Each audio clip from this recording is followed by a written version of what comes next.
call this meeting to order. Today is Thursday, July 24th, 2014, 7 p.m. Our invocation this evening is going to be given by Mindy.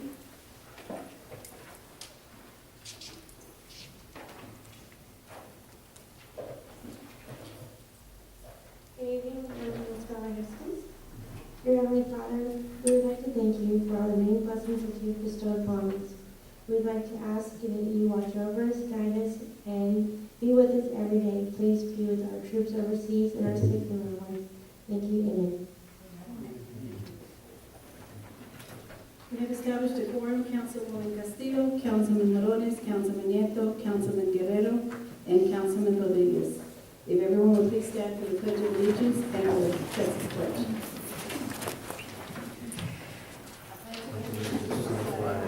Of the United States of America, and to the republic for which it stands, one nation, under God, indivisible, with liberty and justice for all. Honor the Texas flag. I pledge allegiance to thee, Texas, one state, under God, one and indivisible.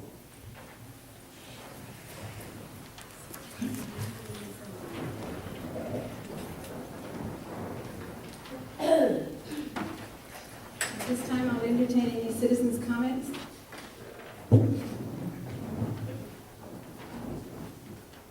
It's good to see a full house. I volunteered in cemetery beautification over 3 years ago.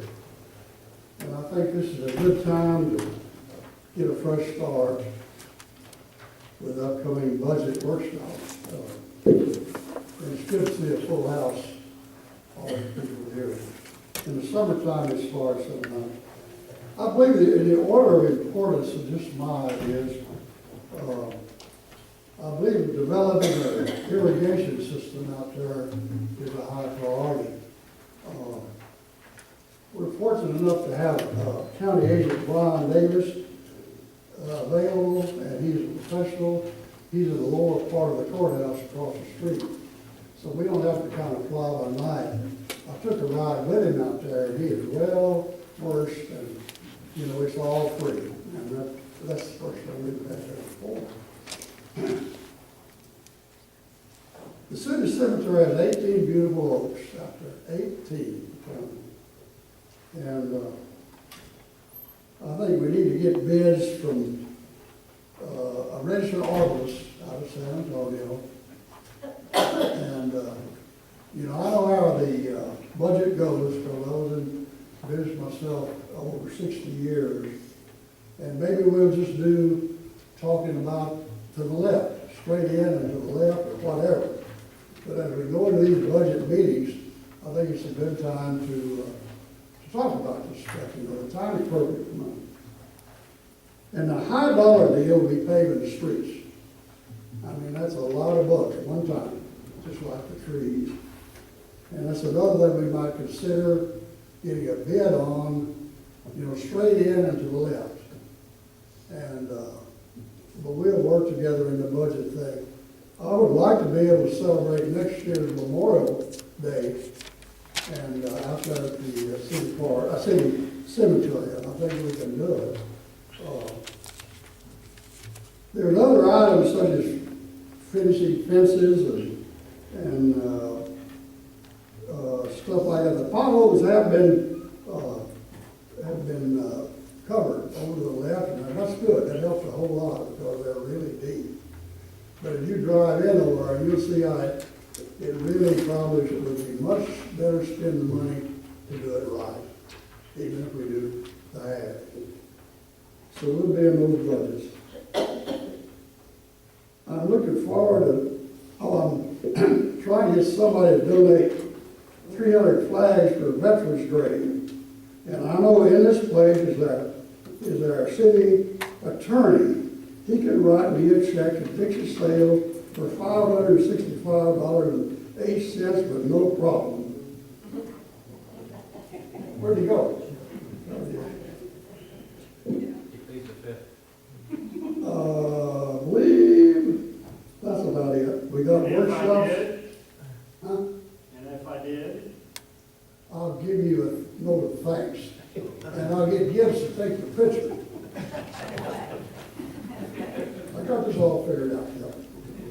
Anyway, if I know right, Henrietta, I wanted to get a ride with you out there this week, but I ran out of time.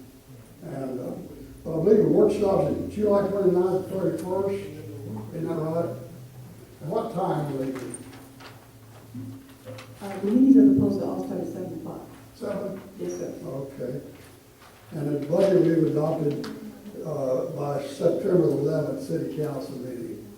So I think the timing is real good on that. And I'm looking forward to this fresh start. Mayor, we still have a proposed calendar for the 29th in reference to our budget meetings. I think that's what we're trying to do. Henrietta, can you tell him what you just recently did over there at Cemetery Number 2, just to give an update? Yes, we actually met with, let me say right, the Wilson County Historical Society as well as the Floresville Historical Society, and we actually cut Plum Street. So we're cutting the Plum Street Cemetery there, that's our cemetery number 2, that's actually the city cemetery. And we're looking at getting I don't want to steal the thunder from some of our budget workshops, but we're looking to look at getting some of the funds from the cemetery fund to make some improvements to the site as well as getting the proper equipment. One of the things we are experiencing that people have put up little fences and other monuments and stuff that's actually making us hard. So a lot of that has to be done by hand rather than equipment, and so we're going to be contacting families and asking to remove some of those items so that we can cut the way it's supposed to be. According to the agreement, they're not supposed to be there. But we did talk to the secretary from the Catholic cemetery, and they're having some of the same problems. So we're going to be meeting together with them to see how they approached making some of those corrections. But cemetery number 2 is officially cut. Mrs. Turner, didn't we have some funds indicated to pave the city cemetery? You had funds noted in your last workshop, but they were not approved. It was not funded. The 2 items that were deemed and discussed, I believe from your workshop, I'm not getting from notes, was the street and sprinkler system, but that was not funded in this year's budget.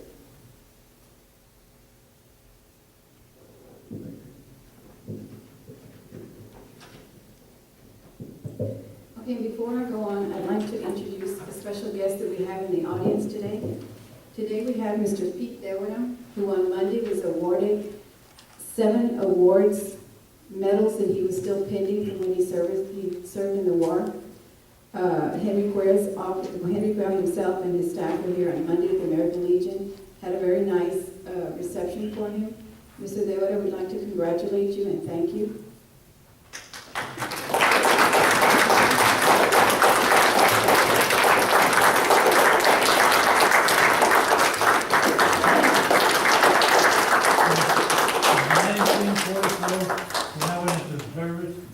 And up to today, if it had been 3 months from today, it had been 70 years when I got called into the service. And by the time I got those medals, for 3 months it wasn't 70 years. To wait, that's a long time to wait.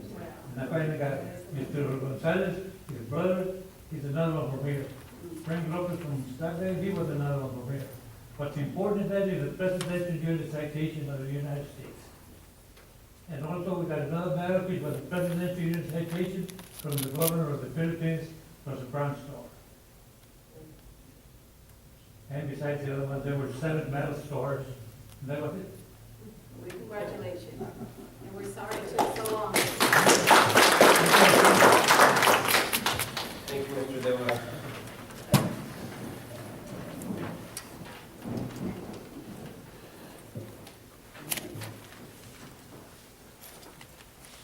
Okay, then, at this time, I'm going to go on to old business, consideration and action to approve the meeting minutes for special council meeting on July the 16th. Mayor, I've got a correction on 3B. Where it says Councilman Guerrero seconded the motion, I believe it was Councilman Castillo seconded the motion. Which one? On 3B.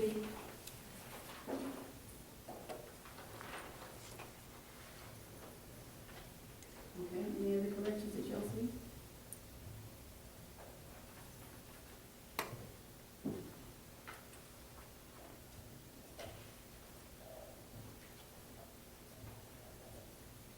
I move to approve the meeting minutes for a special special council meeting on July 16, 2014, With the correction.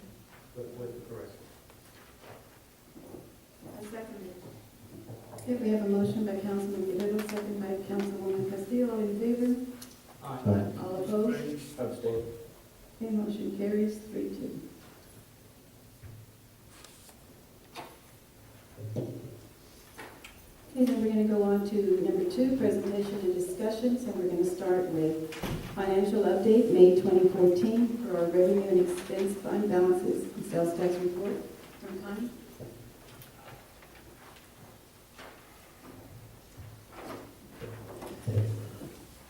Good evening, Mayor, Councilman, Councilwoman. I'm presenting the financials for the month of May 2014. And like I like to do it, I like to go to the tables.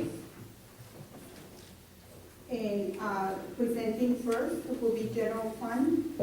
The year-to-date expenditures, revenues are $2,431,561, which represents 66.69% of what was budgeted.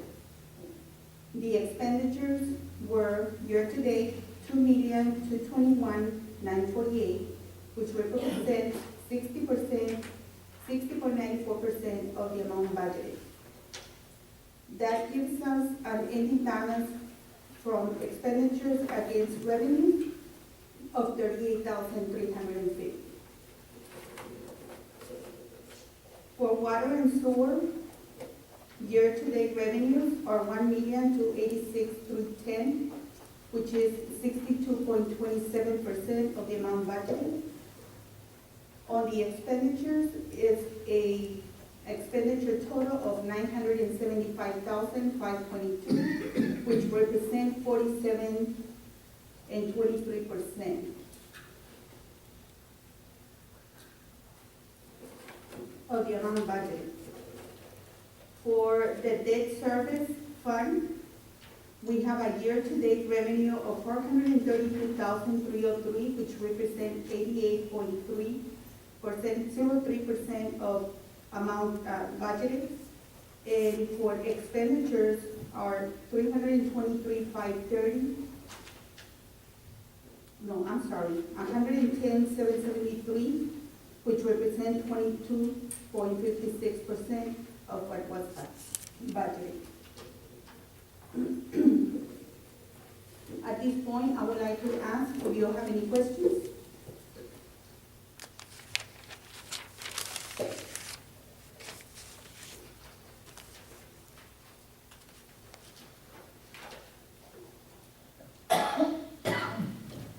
Yes, ma'am. In the general fund, the ending balance is $38,350. Yes, ma'am. That means we're in the black. That means that for the year, what was budgeted in revenues against the expenditures that have been done year to date, that's the balance, $38,350. Okay, but compared to the ending fund balance, Yes, you're right. we're in the black, right? We're in the black, yes, Okay, so, and this report is only through the end of May. correct. What does it look like through the end of June? Well, I want to point out that at the beginning, this report points out a year-to-date beginning balance audited of $171,262, which that is incorrect. I need correct? Yes, because the ending balance audited was $72,000 on the red. So I need to go and see, and I just noticed it right now. I'm so glad that you pointed it out to me, because I need to look at that in the system. Why is it showing more than what is actually Okay. on the negative? But there's a possibility that we could end up in the red at the end of June, is that correct? No, ma'am. If you look at your fund balance sheet, it's on the back, on the way back of the financial package. Can I borrow that? So with your projection, what do you think it's going to wind up? Because we don't have the numbers for June.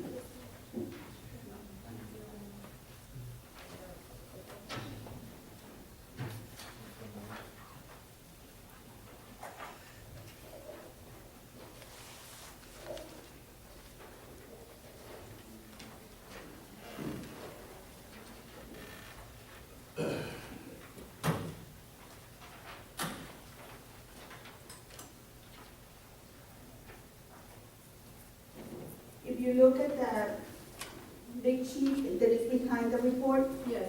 okay, the fund balance on general fund, and this is correct, that's what it was audited, 70,278, Okay. minus, a liability that it was of 2,000 and some, that's why it went up to 72,000. And then the, current revenues, current expenditures, so right now we're on the black, 139,335.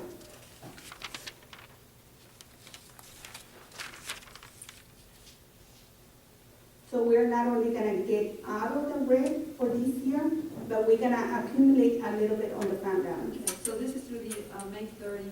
Correct. So you're projecting that at the end of the year, we'll still be in the black. Yes.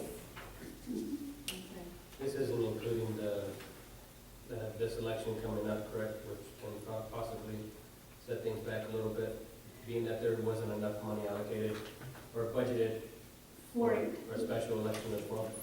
Yes, yeah, even with that, because I'm gonna go ahead and, possibly, once we start with the election, if it's needed, which I don't think so, because the election is not until November, we don't start purchasing supplies until September, which is a few weeks before this budget ends.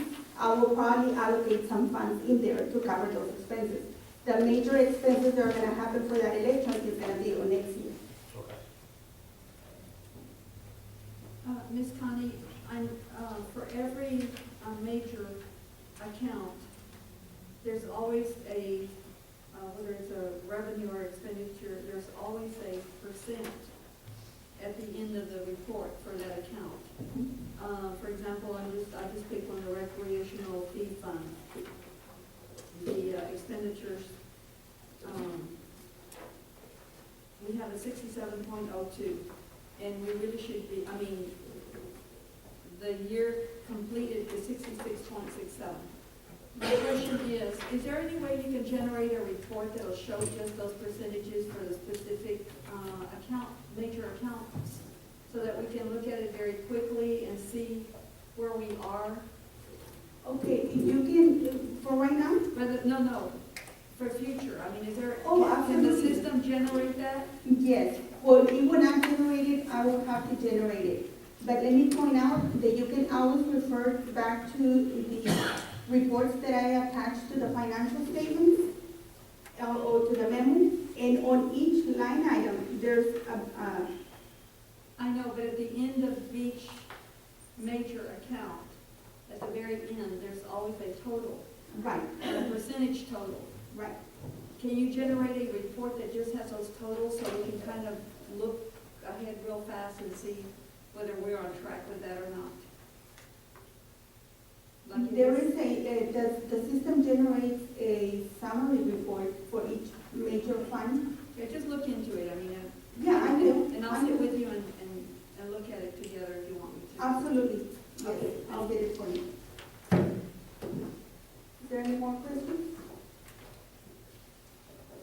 I noticed that on a lot of the reports that are given, there's issues with some of the numbers or the financials. Is there a problem with the encode or it's just that? I cannot answer that question because this is the first place that I have worked with Encode. Okay. It's not a hard software. It can be learned easily. What it does in the background is what I don't know. So every time that question arises, I have to call Encode and figure out what happened there. Now, let me also let you know that Encode, the one that we have here in the city, is not up to date.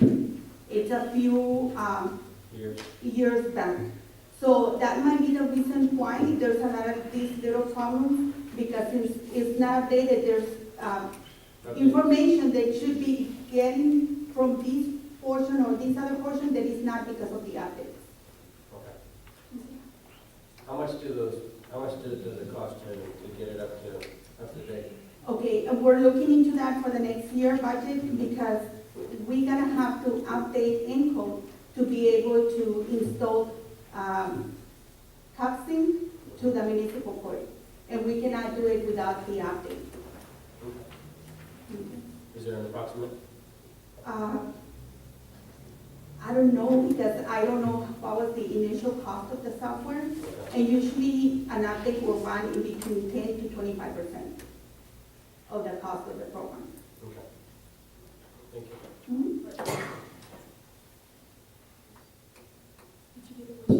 But if I can, Mayor and Councilman, we've scheduled a meeting with INCO to come on site to talk to us in reference to that, as well as a COPSI representative, so that we can get those tight budget numbers for you, because there is hardware and software on both ends that need to be purchased. And so it's about 75% done on the police, as I reported at your last meeting, and so we're hoping to have a meeting coming up to talk budget numbers. But I think you put a number between 10 to 12, and so that's what we're hoping to do. But we want to spread the cost out between water, police, the municipal court, and the general fund, not all in one spot. No, I'm budgeting about 25,000. Yeah, because it's hardware and software to be able to update. Yeah. And then also INCO will charge $125 an hour if they come to the location. So I'm trying to negotiate that to see if there's anything that they can try to sell us, so we can get them to come down without charging us. And that way we can ask for information in regards to the upgrade. Okay. Yeah, a lot of times they'll waive those fees if y'all are, If we, if you're making a purchase. yeah, and our purchase, or our, little hook to attract them will be the purchase of the module for the municipal court. So hopefully that will give us free allowance. That wasn't included in the purchase of the COPSI? I have a meeting scheduled with them, and I'm gonna see and review, because I don't have a lot of paperwork in my office for that. You may want to double check, because if I'm not mistaken, some of their, it should have been just a streamlined deal to where it could have, it would easily Yeah. interface with the encode as well as the COPSI. My understanding is that COMSIC components and software for the municipal court was included on the loan, but not the part of ENCODE. And then if ENCODE is not up to date, and then it will be difficult for them to allow us to use the module. So that's where all of that comes into play. So we actually need to coordinate a meeting in between the ENCODE and COPSIC, and see if we can all meet together, so that way we can be all in the same page and see what the needs are to do that. Okay, Okay. thank you. Okay, that concludes my presentation. Thank you very much.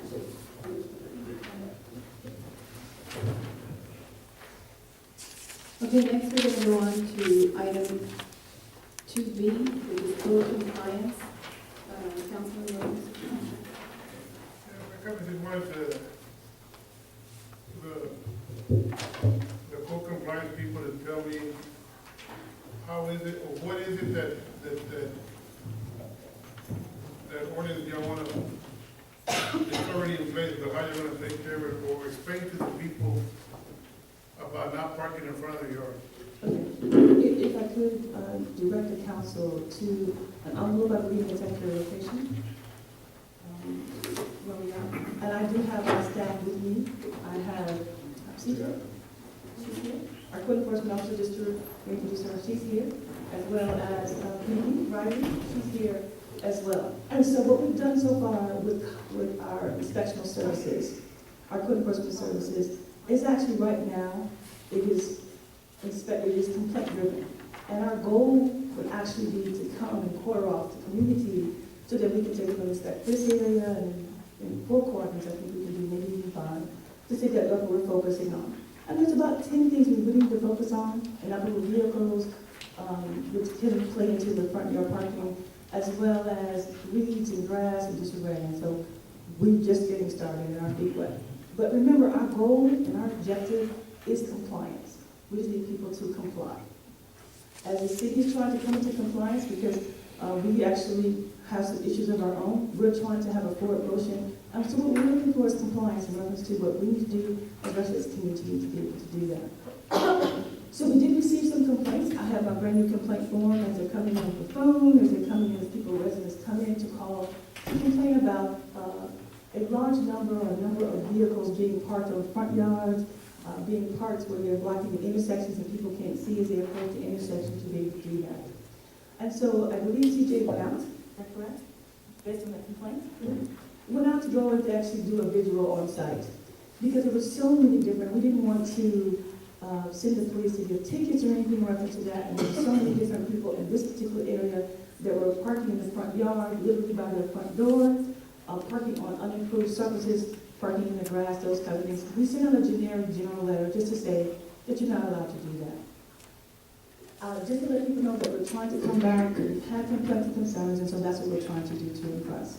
We're not trying to target anyone, we're not trying to beat up on anyone. Again, if I could say our goal is compliance.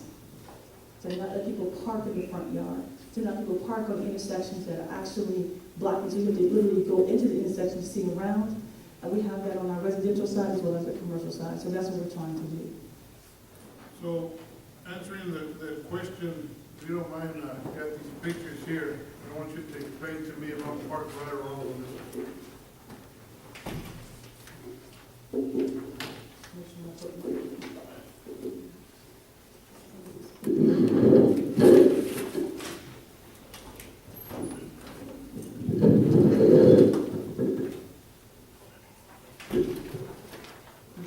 And so this truck that you're speaking of, in reference to that, there's in the city easement, in reference to do that, that's not considered the front yard, it's part of the easement. Park on the street, that's not necessarily doing that. But we have had properties in this particular area that actually parked literally by the front door on the grass in the front yard. Which of the ones were parked by the door? Well, I give you the addresses in reference to that, and I wasn't really trying to point out any particular resident publicly in reference to what letters they had received. We're just encouraging people not to park in their front yards, as well as park on vacant lots as a parking lot in a residential area. So there's not a problem parking on the city easement in front of the yard? In front of their house, no, but in their front yard, yes. You see the way the trucks is in front of the house? Is there a problem, is there a problem with that? No, yes. No, there's no problem. And, because it's gonna be hard, like I told you, at first, when you went during the day, you're gonna say no, because you're gonna deny it, but I told you, and you said, no, you can't park in the front yard, and that's what I'm gonna park in that easement, and that's why I took the picture. But anyways, I wanna know how y'all go about going to different areas. Do y'all have a map? Do you have a plan? What kind of plan do you have? Our ultimate goal is to have a plan, and so that we can designate an area that we're going in and doing our inspection. As I said at the beginning, we're doing complaint driven. We have a lot of complaints. As I started here in reference to that, I think at one of my first or second meetings here, we had a gentleman to come and say, I complained to the city about this, I complained to the city about that, they have nothing, they sent out the letters, there was no follow-up. People were not doing it full time. I believe Monica was trying to do that as well as assist with the city secretary duties that she had. And so now we have someone whose her whole entire day is dedicated to code enforcement. Sending letters, follow up, we're meeting with the court system so we can get things going. So at this point today, it is complaint driven. In the future, in the very near future, and we're going to come and show you the map and all the different areas that we're going to be focused on so that you can be prepared as people come forward. That is what's coming. But don't you believe that you have a plan of where you're gonna start? Like today, you know, on the taxpayer's dollar, there was 4 in a vehicle. You can say, well, if you got 4 in a vehicle, and I don't know why the city secretary is always taking you back and forth. I guess we need to maybe hire somebody to chauffeur you around, we need a chauffeur. But I think that the city secretary should have plenty of work here in the city. And then you have the other 2 compliance ladies with you. Oh, yes, we were out taking a tour because we wanted to make sure it's kind of hard. I understand the tour, but I think that if them 4 would get a vehicle and say, I'm gonna work Lodi, and the second one's gonna work over here, and I don't believe that all day long, because I was also taking pictures of all the easements that should be cleaned and all that, but to have all day with no plan, I mean, you still don't have a plan. That's why I'm asking you if you had a plan. Well, the plan is and are you going with a complaint? And to me, I would like to know who was the complaint I live on that subdivision, and I don't want people thinking that I'm the one putting that complaint, just like I had that speed bump there. People think that I put that speed bump there, it was my neighbor that asked for that speed bump, he has it there in place. But I also, you know, on the Freedom of Information Act, we should know the complainant, or we cannot know the complainant's name. I asked you for the complainant's name, and you said you couldn't give me that information. Is that so? Well, do you have the complainant's information? I know what, Yes. No, but you told me, no, when I asked you for it, you said I can't give that What I information. said was on the form, we have people to complain, and they do with crime watch, whatever, it's to have people that, anonymity, because we want people to be able to complain and not necessarily have someone show up at the house and knock on the door and say, hey, I hear you one that's complaining. So we try to give people some anonymity, so we don't put their name on the form. I can But give you a according copy to of the the Freedom form. of Information Act, they have the If right we to put know. it on the form, I'll give you a copy of the form that we have, and if I And make that's what I asked you, when I came in here, I asked you who complained to you, you told me you couldn't. I'm give sorry, that I didn't get that, so I'll make sure that you get a copy of the form that the But complaint. didn't you tell me that you couldn't I give me said that I don't provide the information. I think the conversation we had was actually, you said the gentleman said that actually Councilman Rodriguez had complained, and I said, no, that's not what she would have said. She would have said something in reference to one of the neighbors complained, and one of them happened to be. I complained. But that was not the issue with us to that. She's taking it somewhere else. I'm talking about, anyway, Mrs., what is the actual complaint on Mr. Flores? Is that the gentleman with all the vehicles parked in the vacant lots? That's a complaint. What are your plans? My plan is to notify him that he needs to not park all those vacant vehicles on a vacant lot on the property in the residential area. It looks like a parking lot in reference to the trucks and all the different trucks that are there. That's not what a residential area is for. It looks like a commercial parking lot. Have you gone around the city and seen how the other, Well, I was doing that today with my secretary, looking at all the different locations, because if you have to remember, the 3 people that are in the car are 3 people who are new to Floresville. And so it's kind of hard to drive and look at the same time. So Monica's very familiar with this area. We were in the car going around dealing with different places that we had to deal with, everything from the street that we talked about for the park, to some easements, to even the cemetery. I want to see if the cemetery was cut, if it was supposed to be cut. We drove by, we're having some issues on Coloma Drive. Veterans Park, we're having some issues. So we're going around driving, checking out, trying to see that we can handle these issues. It's hard, I can drive. I have a license, actually I have a Texas license, I can drive.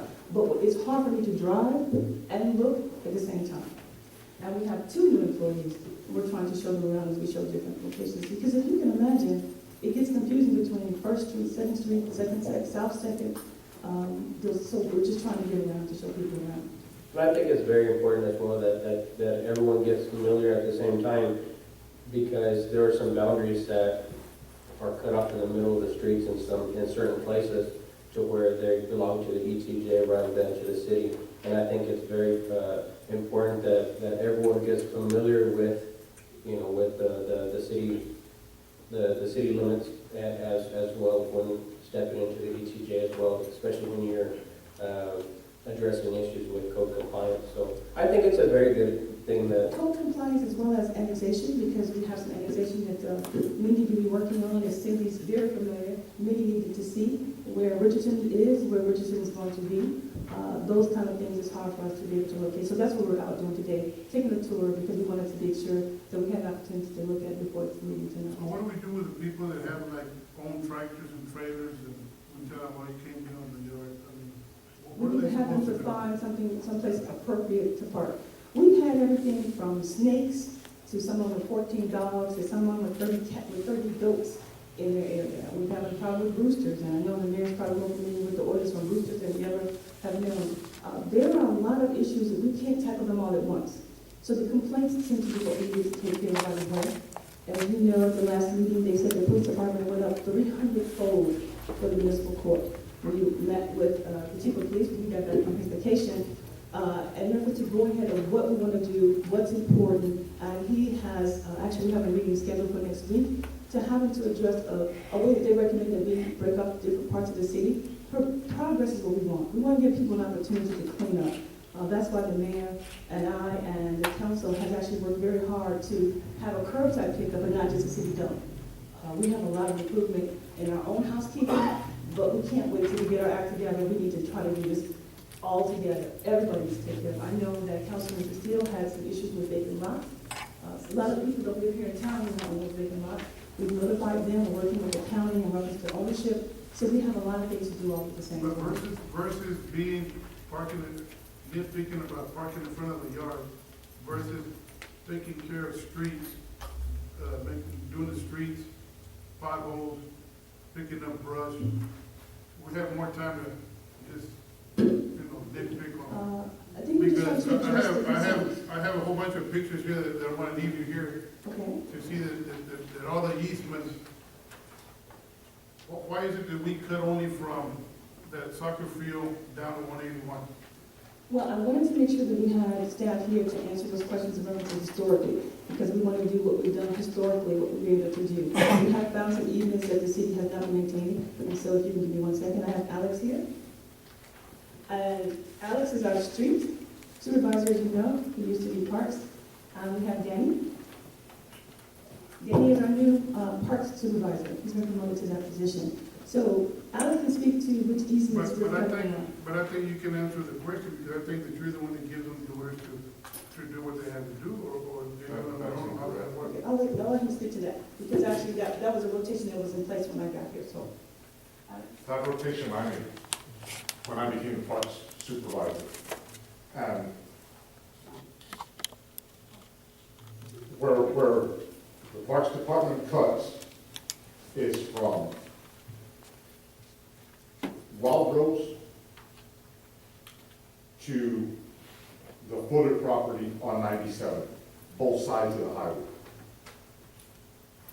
The easement behind the Lucio house right there on Wild Rose in 97, straight back, there's an easement where Devin King lives, straight back, and both, like I said, both sides of the easement of 97, the south and the north side.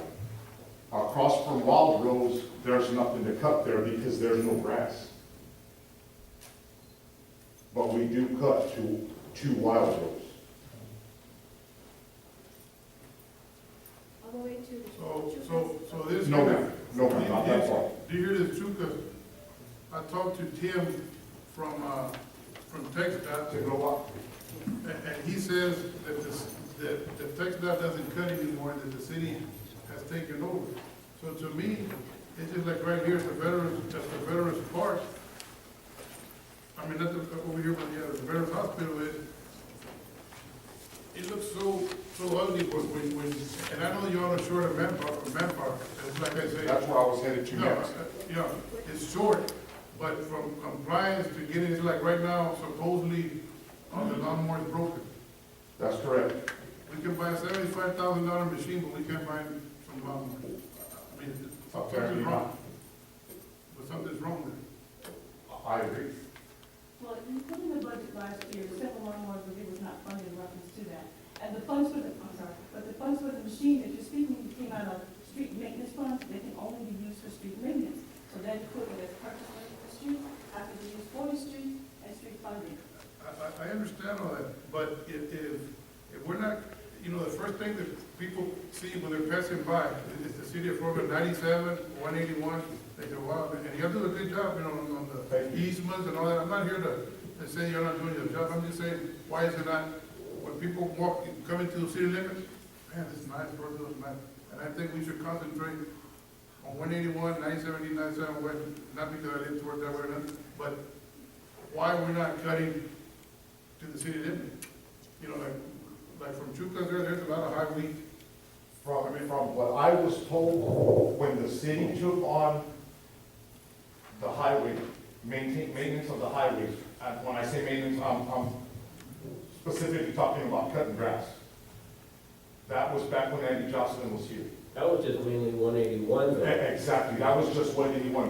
Per Andy, we went and did 97 also. Yeah, because I remember that it was TxDOT that stated that the city was going to maintain the median, median and both sides, from city limits to city limits, along with the drainage on 181, correct? because that's what TxDOT used to maintain. And it was, you know, it didn't even include 97. That's correct. Nothing was included. Mr. Chair, and we could probably be here for like the next 2 hours talking about this. It looks like what Mr. Morales is trying to state is if we as a city are going to start this code compliance, which is a good thing, you know, and reading this code compliance, I wasn't aware of some of these things that, you know, you have to be compliant by, like, you know, parking in the front yard and different things like that. And I'm sure there's probably been people that park in their front yard for the last 40 years. I could probably name 20 people that do that, you know. And now we're starting it, and I understand you're starting with complaints first, and I think what he's asking for is somewhat of a plan, and then maybe somehow alert the citizens of Floresville, say, look, these are things that, you're not in compliance for, you know, and whether we're sending a letter, being proactive, sending a letter, you know, in the water bill, you know, even sending me one, you know, and I may look at them and say, okay, why don't I do any of these, you know, but then I may be the person who looks at them and say, hey, you know what, I'm violating these things, and maybe I contact you, but at the same time, and I understand we're short on manpower, we're short on equipment, which are all excuses, you know, and it may be the same excuse why someone parks in their front yard versus not parking somewhere else. But if we're not compliant on what we're required to do by TxDOT, the state, or anybody else, then it's kind of hard to, you know, us to have somebody else say, hey, you have to be compliant, even though, you know, we're not. We're not keeping our highways cut, you know, our grass is overgrown off the side of the street, even though we're all responsible for it. And not pointing fingers at anybody saying why we're not doing it, but we have to be up to par on what we're responsible for if we expect our citizens to be responsible for certain compliances. And then as a part of, if you're gonna tackle complaints first, that's great, but I mean, just have a plan so we know this is what you're focusing on, because I understand you've got to drive across, you know, town. We're not that big. I mean, the girls are further down as far as, you know, what streets. You know, there's no Loop 410 here, there's no 1604. It's pretty easy to find stuff here in Floresville. But come up with a plan, let us know, and that way, you know, we can alert the citizens on, hey, this is what's going on. This is what code compliance is. We haven't been keeping up as a city. Shame on us, but now we are, and this is what we expect to do as citizens. At the same time, if we have responsibilities where it's, you know, cutting the highway, soccer fields, everything else, we have to get those things done. You know, and as a city with budgets and everything else, we have to make sure that these guys have the manpower and the tools to get those things done. The same way you, Connie, and the rest of the girls need tools inside the office to get your jobs done, they need the same tools outside the workforce. So, And we will put a plan together for you, for the council to look at and review. A method to approach this, one thing at a time. It's like somebody told me one time, how you eat the elephant is one bite at a time. And so this is definitely an elephant. And so we can move forward. I'll get you a plan, a reference to even a map, because we were talking about that earlier, and even indicating where all of, to help Danny as he moves into this wonderful position, the easements that are required. So we discovered some that weren't necessarily the rotation that should be. So we get that going. And like I said, putting like a Word document in the water bill that goes out, whatever, say, hey, are you in compliant? And list of things that, you know, you should be doing. Right, You should not and be doing. most people in the front yard, there was no ticket or citations, again, I will say, it was just a letter to say that you shouldn't park in the front yard. But I hear you, and we'll see what we can do, take the direction back from the council to the staff. I think it is, I mean, like you said, it's a work in progress, and you know, I think y'all just hired on, This is Mindy Mindy. Riley? Okay, what, this last week, or? Yes. Okay, so it's a, yeah. And this is CJ, code enforcement officer, and So- don't forget, Ernie Parks, on the street. It looked familiar, but there's. So, like, you know, it's a work in progress, and I think that, you know, as long as we're going in the right direction to have a, you know, a plan set out, I think we're doing good. No, but the problem that I had was, like I told y'all, why didn't y'all send, if we know that we're gonna work on this ordinance from the front yard, why didn't everybody get a letter sent? The code compliance lady told me that the reason they sent those 15 letters was because if we targeted one person, it wasn't gonna look right. So they send the 15 letters to the neighbors. Why didn't y'all send letters to everybody saying, we're gonna start working on the front yard thing on the water bill or whatever? They Well, just one targeted. thing he said 1 and 2 is too small, but I think, I can understand when people, Councilman Nieto said, we're gonna prepare a general letter to do a mass mailing to everybody for the team, and how they're looking, so that people can say, hey, I'm in compliance, I don't have any problem, or B, oops, we're going to get that stuff out and take care of those study dates and figure out what we're gonna do. We can send out a mass to do it, and I hear you, and we'll send it out to everybody in town.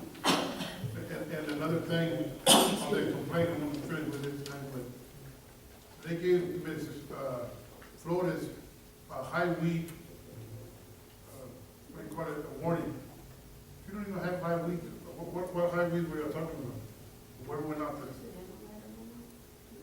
She said she's been away. She told me to say that she has some grass issues. But as I said, we're gonna have, Her husband cuts grass as every we morning. said, we're There's gonna, an easement behind her, and I guess y'all figured it out, it was an easement from the city back there, and now they cut it. as I I think stated that was before, the some of the easements we knew about, some of the easements we didn't, that were not on the rotation. As a matter of habit that they did inherit, we'll make sure that we address that.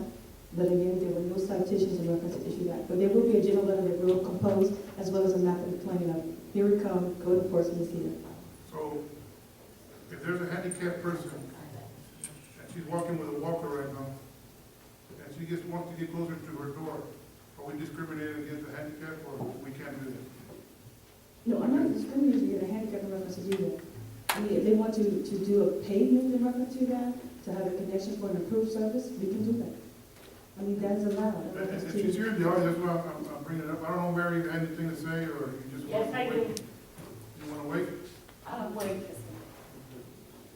But, and that's my concern, my job is a plan, and y'all have no plan.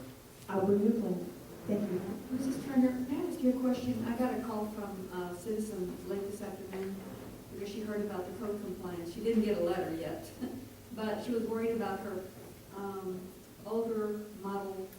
She has 2 cars that are covered, but they're on her yard. Are we targeting, I can't speak to something that I haven't seen or I don't know. I'm not yeah, but that's on her own property and they're covered, you know, because they're older models that she wants to keep them. So are we addressing those issues, or is that?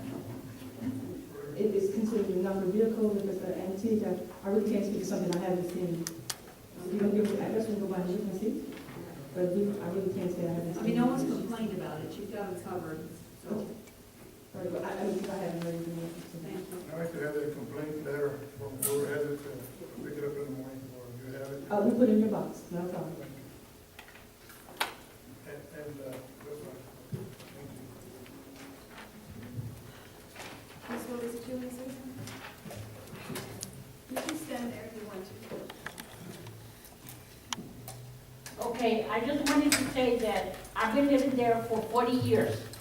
I've gone through compliance before, and nothing has changed, and nothing is gonna change from my house. I live in my house, I pay taxes, I think I've done my due, I paid my dues already.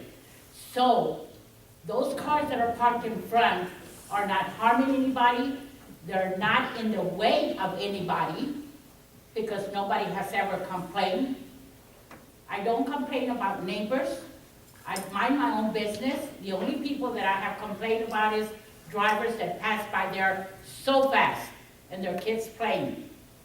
But like other complaints have come and gone, and I'm still there, this will happen again too. They will come and go, and I will still be there, and I'm not gonna change anything. We will try and clean the best way we can. It's not a business. My van is in the driveway right now with broken air condition. My husband is fixing it. And and the car that is parked in the grass next to Elodia is because I want it closer to my door so I can get off. I don't want to walk from way back there or whatever. I'm just letting y'all know that it's not gonna change. Y'all wanna give us a ticket, go ahead and give us a ticket. We'll end up going to jail or whatever, but nothing is gonna change in my property. It's gonna stay the same way it is, because I think I've earned it, my husband and I, because we've been here a lot longer, and we will be here a lot longer too. So thank you.